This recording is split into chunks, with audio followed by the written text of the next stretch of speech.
and my dad was also pretty cheap.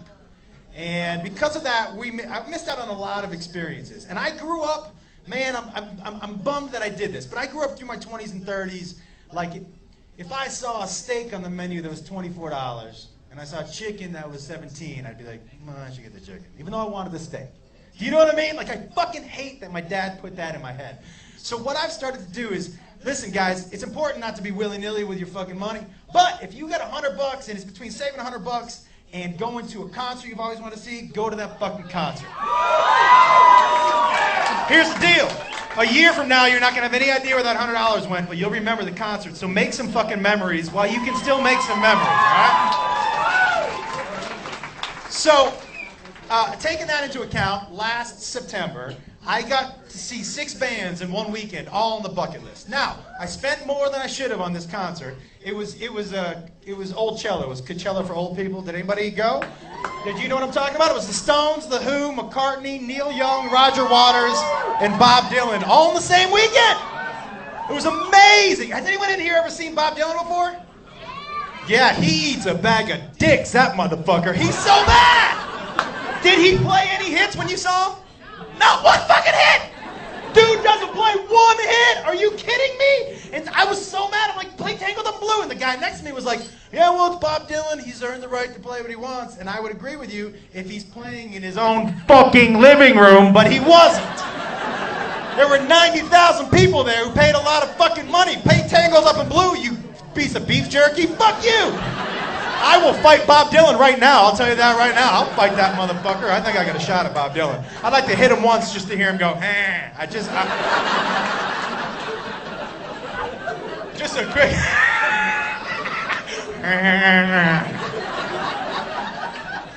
But on the way in, right, I told my brothers, I'm like, hey guys, I'm taking mushrooms this weekend. And they were like, which night? I said, did you hear me? This weekend.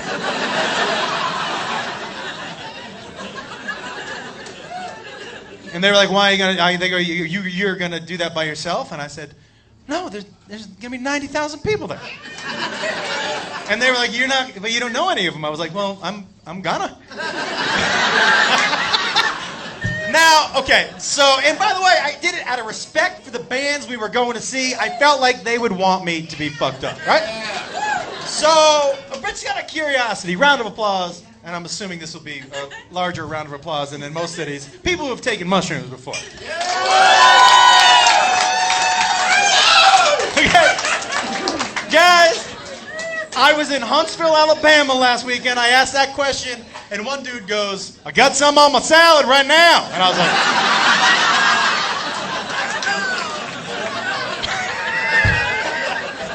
yeah, not what I'm talking about.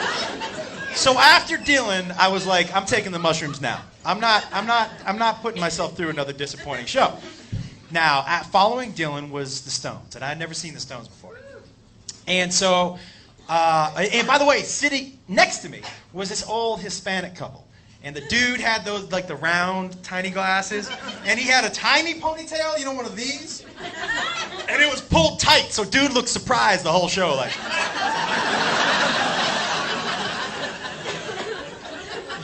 So, and she scratched his back the entire concert. Shh, shh, shh. 2.5 hours. Shh, shh, shh, shh. So about 5 minutes before the music starts, I get my first little warm hug, and I'm like, I'm like, this is about to be the best night of my fucking life, right? And so the guy next to me, he turns to me and he goes, hey, man. And I go, hey. And he goes, what's your name? I said, Josh.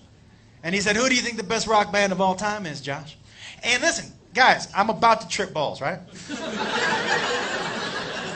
So the last thing I want to do is have a conversation with the Mexican John Lennon. Do you know what I mean? Like, I'm on Pasadena on that right fucking now, right? So I just tell him what I think is going to answer stop most conversation. I said, the Beatles. And he goes, whoa, man, it's the Stones. She and I have seen the Stones 66 times. Shh, shh, shh, shh. And she said, yeah, and we re-fall in love every show. And I was like, yeah, that's sweet. And I said, that's going to be very cool for me to watch the Stones for the first time, next to people who've seen them 66 times. And I'm going to watch them re-fall in love right in front of my face that the belt would melt off my fucking skull. You know what I mean? I felt like telling him, I hope you don't mind watching this concert next to the Ghost Rider, because I'm not for sure what's going to happen from here on out, you know? So, and then start in. Dun, dun, dun, dun, dun, and I'm like, oh my God, right? I couldn't believe what was happening. Not kidding. 10 minutes in, dude turns to me and he goes, hey man. And I go, hey? And he goes, what's your name? And I was like,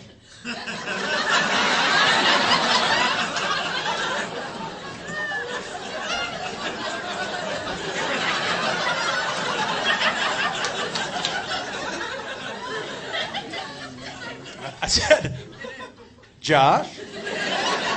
And he goes, who do you think the best rock and roll band of all time is, Josh? And for a second I thought, oh my God, these mushrooms are amazing! I was like, this is the most visceral deja vu I've ever had in my entire life. And honestly, I'm not gonna lie to you, for a second I thought, I can see the fucking future. Like, I know how this conversation ends. Oh, I'm gonna see this concert twice. Fuck yeah! Right? But we did the whole thing 66 times, re-fall in love. Shh, shh, shh, shh. Not kidding. No joke. 12 minutes later, dude turns to me and he goes, hey man. And I go, don't you ask me that fucking question again, dude. And his wife goes to me, you'll have to excuse him. Shh, shh, shh, shh. He's done a lot of drugs, he doesn't have any short-term memory. And I was like, well, no wonder you gotta see the Stones 66 fucking times. And just so you know, you don't re-fall in love. He thinks he bangs some chick at the Stones concert every weekend. Like, not as romantic as you think it is, ma'am. I'm just saying. And then, I will tell you what the true privilege of my life being there that weekend was, watching a generation of people watch their idols for the last time. Guys, so cool to see. So cool to see, because they were partying without inhibition. Look, if we saw a bar full of 65-year-old people upstairs getting fucked up, you'd be like, go home.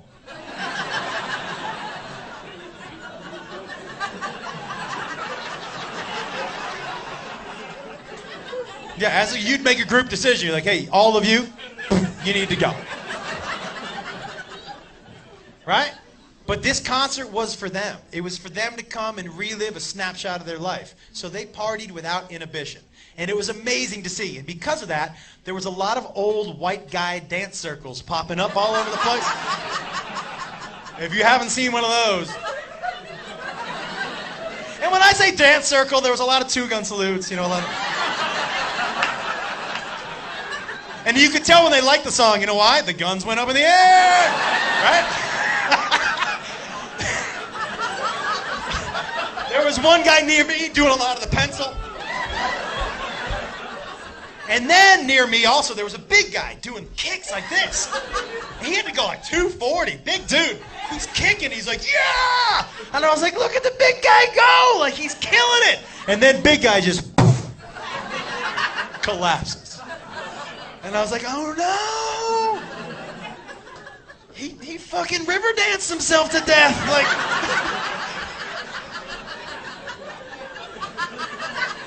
And he's not moving. And I'm like, oh, this dude is in fucking trouble, right?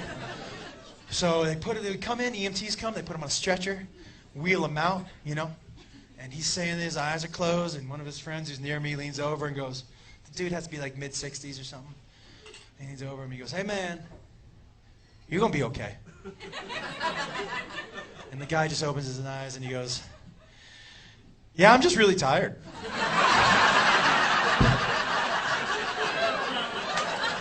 And his friend said, what? He goes, yeah, I got tired from dancing around, so I laid down on the ground. And then the EMT said, yeah, I can't lay here. And I told him, I'm not fucking getting up, I'm too tired.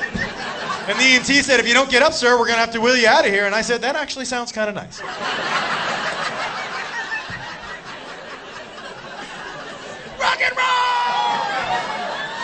this is when shit got a little weird. There was about a 280, 290 pound dude running around shirtless doing this to people. And I'm watching him and I'm like, oh, I really hope he doesn't come over here, you know? Like. So he comes over and his belly's all sweaty, so there's like tracers flying off of his stomach. And his whole stomach's moving all at once, and I'm like, I'm never looking away. I knew I was gonna get fucking trapped in that thing, right?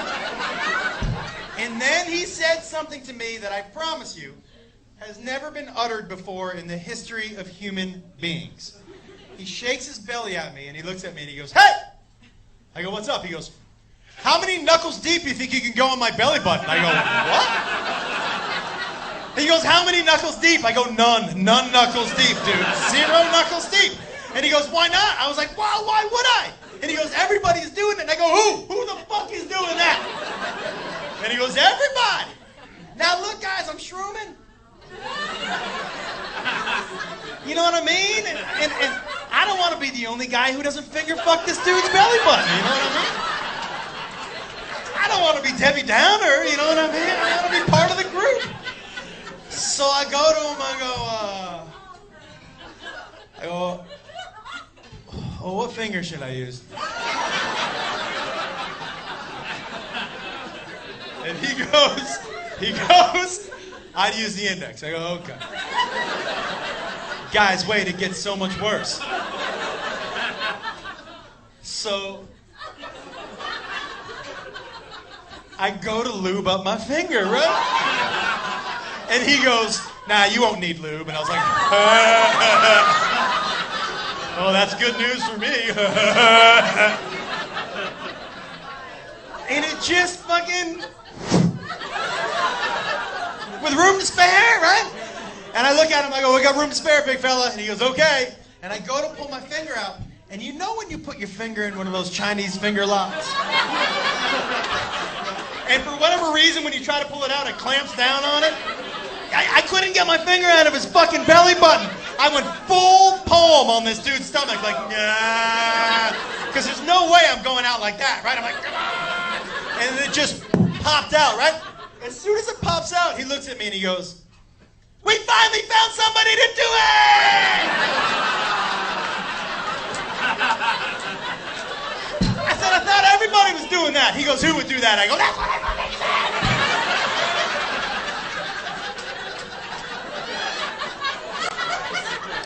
Now, let's get into a little truth time. You ready for a little truth time? Truth time. As a man, I had to fight every fiber in my body not to smell that finger one fucking time.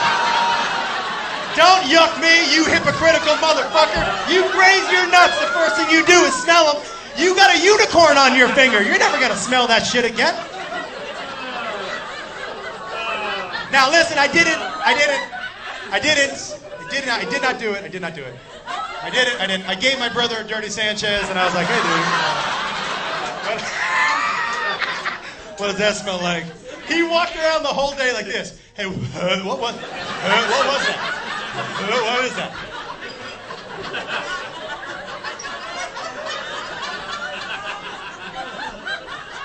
Because that's the type of asshole I am.